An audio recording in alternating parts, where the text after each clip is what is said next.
بسم اللہ الرحمن الرحیم۔ السلام علیکم ورحمۃ اللہ وبرکاتہ۔ محترم ناظرین، ہم نے موت کو بالکل بھلا دیا ہے، موت سے بالکل ہم غافل ہو چکے ہیں۔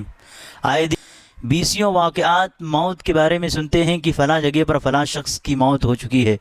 بڑے بڑے اجلاء ائمہ کرام بھی اس دنیا سے رخصت ہوتے جا رہے ہیں، پھر بھی ہم موت سے بالکل غافل ہیں۔ موت غافل ہونے والی چیز نہیں ہے، اور کوئی بھی شخص موت سے بچ نہیں سکتا۔ ہر شخص کو موت آنی ہے۔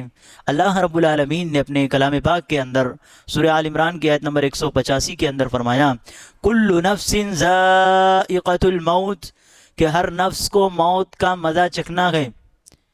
وَإِنَّمَا تُوَفَّوْنَ أُجُورَكُمْ يَوْمَ الْقِيَامَةِ، اور بے شک تم قیامت کے دن پورا بدلہ دیے جاؤ گے۔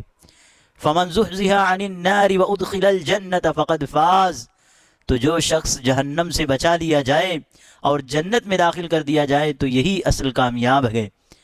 وَمَا الْحَيَاةُ الدُّنْيَا إِلَّا مَتَاعُ الْغُرُورِ، اور دنیا کی زندگی تو محض دھوکے کا سامان ہے۔ تو اس دنیا کے اندر ہمیں دل لگا کر کے آخرت کو بالکل بھلانا نہیں چاہیے۔ شاعر کہتا ہے کہ موت کو سمجھا ہے غافل اختتام زندگی، موت کو سمجھا ہے غافل اختتام زندگی، ہے یہ شام زندگی صبح دوام زندگی۔